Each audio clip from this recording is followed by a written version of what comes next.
No one does beautiful music about terrible things quite like Lily Allen. Her thesis as an artist is to create sweet melodies that contain brutal truths. West End Girl, her fifth studio album, is a culmination of every skill she's honed since her explosive debut, All Right Still, the iconic pre-indie sleaze MySpace pop that rocked the UK and went global. Here, our narrator's wit hardens. Her gaze is steelier. This is her lemonade, a meticulously crafted act of self-exposure born from betrayal. Lily renders her personal devastation with incredible precision.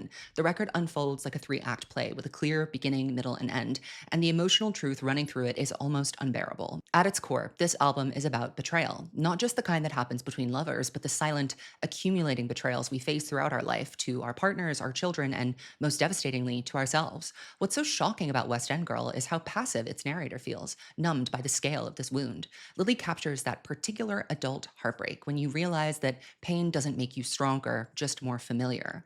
The older we get, the betrayals don't stop. They just get bigger, and the time we lose to them feels even more irretrievable. Listening on the train for the last few days, the project reminded me of a poem by Marie Howe called The Saw the Drill. In it, she writes, "We grow smaller, we break things, then turn to each other and beg for what no human can give." Lily says as much in her particular graphic way upon locating the sexual detritus in her husband's depraved bachelor pad, the Pussy Palace, a few stops on the subway from their family home.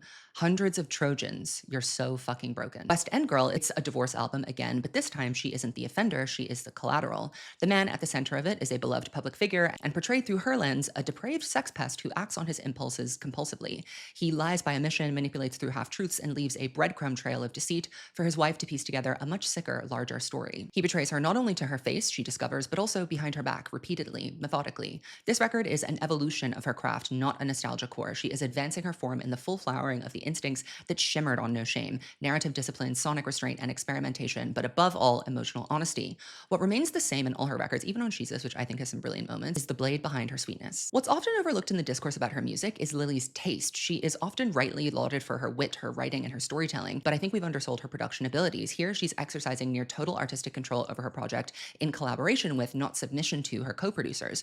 No Shame was the first time she produced an entire album, and West End Girl is a continuation of that promise. Her sonic palette is truly singular, an ode to London's multiculturalism, garage, dance, dub, pop, R&B, stitched together like the sounds of the city itself. To me, listening to a Lily Allen record feels like stepping out of a corner shop in London at midnight. The hiss of the bus door, the laughter spilling out of the kebab shop, the drunk man cursing at drivers on the street, the low thump from a club 2 streets over. It's messy and alive and unmistakably hers. In a recent interview, Lily said that she can only create when something terrible has happened to her, and that she'd trade all her art away to never feel that way again. West End Girl is that impossible bargain on the other end of the phone, the price of turning your pain into proof of life. It is the kind of record that only Lily Allen could make. Brutally beautiful, honest to the point of self-destruction. The truth hurts, and Lily will sing it anyway.